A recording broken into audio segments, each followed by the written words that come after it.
Hello and welcome back to the EV Life podcast. I'm your host, Crystal Maharaj, and I'm joined by Allison Bench, the producer of the EV Life podcast. Thank you for tuning in to another episode. And today we're going to be joined by Casey Donahue, who is the CEO of an app called Optiwatt. Yeah, and Optiwatt is an app that exists essentially so EV users can download it and use it to help manage when their cars are charging. Yeah, and Casey really breaks down a couple of factors that determine when is the best time to charge your car. And I won't get into too many details because he explains it in the interview, but basically it's for cost reasons and environmental reasons. Mm-hmm. And he also, like you said, will explain this a little bit more, a little better than we could. Mm-hmm. But he also kind of explains how Optiwatt is working with utilities essentially worldwide to plan and help reduce peak load demand, which we hear quite a lot. I think that's probably one of the biggest concerns that we hear from people. It's like, well, what's going to happen to the grid when or if a large number of people just go out and buy EVs? Mm-hmm. So this really helps to kind of mitigate those concerns. And you know, it's so interesting because we've talked to a couple utilities on the show, and a lot of what we hear from them is that studies are being done. They're already thinking about this, and then Optiwatt is another factor in that, you know, the planning for the future where this app exists as a way to make sure that the grid is not going to be overwhelmed if everybody tomorrow goes and buys an EV. Yeah. So, you know, without further ado, let's get into that interview. And again, this is a conversation with Casey Donahue, who is the CEO of Optiwatt.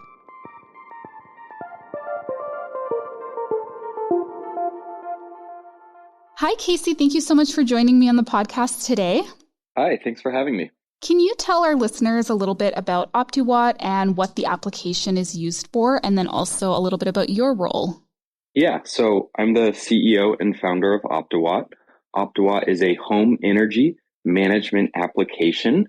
As of today, users mostly use Optiwatt to save money on their electric vehicle charging, their smart thermostat and HVAC usage, and also see all the costs associated with these smart IoT connected devices in their home. And is Optiwatt available everywhere in Canada, or are there particular areas that it's currently available in? So Optiwatt is a free app available internationally, actually. Where we have invested much more time in actually mapping out the utilities and the rates and making it a seamless utility integration is North America, so Canada and the United States. So yeah, for most of Canada, users should be able to seamlessly integrate their utility rates. Oh, nice. So if I'm the first one in my city who wants to use Optiwatt, I can go ahead and do that. There is no setup. Basically, I download the app and I go through the normal process that anyone else would. Exactly. So in Alberta, we don't have time of use rates, and this is something that's come up when we've spoken to other guests from other jurisdictions where they do have time of use rates. What benefit is there for EV drivers in our region to use Optiwatt? And can you just explain a little bit about how the application helps people to save on their charging? Yeah. So first I'll get into the benefits. As of right now, if you're on a non-time of use rate plan or a flat plan, as we call it, really one of the main benefits, and this is actually how we started as a company, is around just seeing what your EV is costing you. What our initial thesis with starting Optiwatt is we knew that driving on a per mile basis, an EV versus a gas car was significantly cheaper. So we figured if we could bring that front and center and show people, it would actually encourage them to probably share with all their friends how significant their savings were driving an electric vehicle. So, especially for new EV owners, one of the greatest thing you can do is connect your car. It's all through, there's no hardware required. It's all through APIs and network requests pretty much. Mm-hmm. But if you connect your car, you can see exactly what it's costing you to charge your electric vehicle. And you can look at that compared to any gas car you previously had. So in Optiwatt, you can select, I was driving a 1992 BMW or something, and you can see the exact difference because we calculate the miles driven and the cost for both gas and EV and show you the savings. So that's one of the biggest benefits on a flat rate. That's mostly on the consumer side. Now, later on, I'm sure we'll get into all the benefits the utility can enjoy. from having users in a more coordinated pattern. But yeah, as of now, mostly if you don't have changing rates, then the main benefit is going to be around insights or optimizing your car for carbon emissions. So this is the idea of, even though your electricity costs don't change throughout the day, the emissions and grid factor, basically how dirty the electricity is in your specific city or area, does change. And what Optiwatt does is we tie in with a fantastic data set called Watt Time to map out localized emissions. And so if someone was on a flat rate, they could select our Save the Planet plan, and then we're actually going to charge the car at the cleanest electricity generation times. So sorry, and can you just clarify a little bit about that for our listeners? So throughout the day, we get energy from different sources. And so that's kind of what you mean, right? You can show users when is sort of like the best time to use electricity where they're generating fewer emissions. That is correct. And not just show, but actually automate the car's charging time to align with those emissions. Okay. So rather than just telling the user, hey, it's, cleanest at 4 to 6 today, we'll actually look at their state of charge in their car when they need it ready, and then most likely decide to charge the car automatically from 4 to 6. Okay, so that's a really handy feature, because I'm sure one of the questions that people might have is like, well, what if the best time to charge my car is 1 a.m, right? I'm not going to set my alarm to wake up, but you can sort of set it so that it automatically starts charging at particular times. Exactly. So how much does Optiwatt work with utility companies and governments on the electric grid management?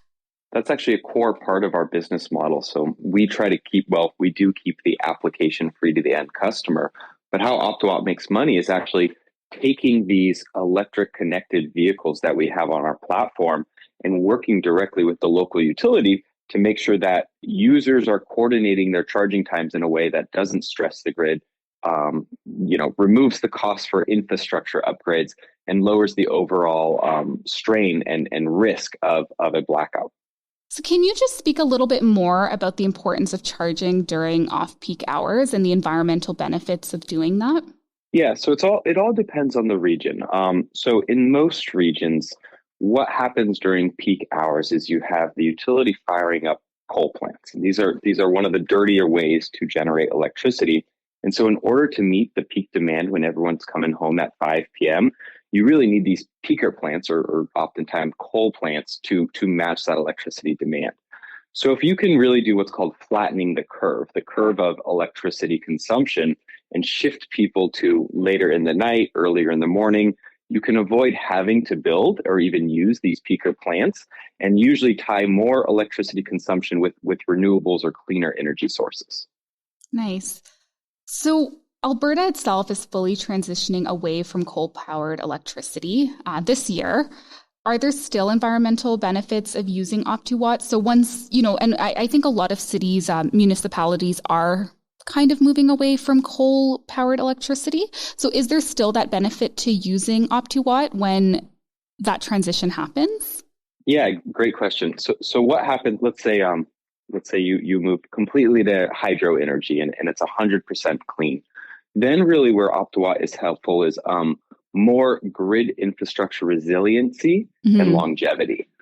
So rather than shifting people to cleaner times, what we would actually do is tie load and groups of electric vehicles or thermostats to specific transformers, let's say, and extend the life of that transformer by making sure the strain on that transformer was never too large at one time. Right. So this is the concept of 10 electric vehicles all in a cul-de-sac. Optiwatt would come in and make sure that only 2 charged, and then the next 2 would charge, and so on and so forth, until everyone had the charge they needed. And that's really important, because that is a concern that we hear from a lot of people who are considering EVs, or just people who are skeptical. It's that grid load, right? If everybody in my neighborhood goes out and buys an EV and we're all charging, can the grid control that? So this really helps with that. And that's really our core mission on our B2B side, is how do we help that transition, whether it's getting people to cleaner times, whether it's reducing the fact that the grid could black out, or whether it's extending these transformers' lives or other asset lives. Really, that's what we in utilities work very closely and very hard on, is to make sure the transition to EVs is as seamless as possible. Yeah. And we know Optiwatt is trying to connect more with Alberta users. Are there benefits to your company if people here in Alberta start using the app a bit more? Oh, absolutely. One, it helps EV adoption, as I mentioned in the beginning of this call, even though you're on flat rates, seeing the costs associated with it. And if you're interested, optimizing those charging times around clean emissions, it sounds like this year, especially before the shift is made, is extremely beneficial. And really a little bit of our go-to-market motion here is we offer this free app and try to provide value to customers before we even engage with a local utility, so that when we engage a utility, we can have data on day one. We can have users that are already interested in these types of programs. We can really prove out the use case and usefulness of our application to the utility partners that we're trying to work with prior to even having a deal. So it's one of the greatest things for us is the fact that we have users all over North America.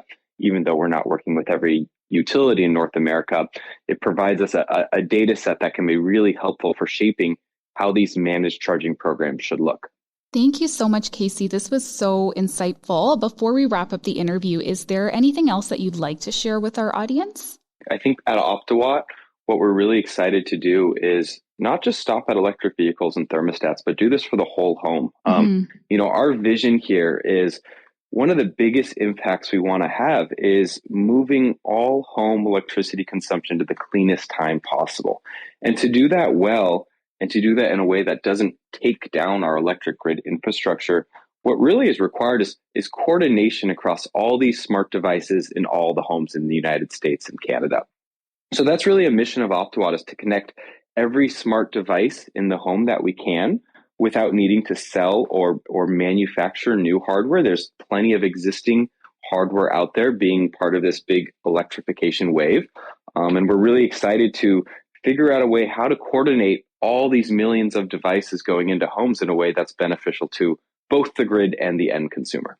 Well, thank you again so much. It was a pleasure talking to you. Yeah, thank you so much for having me.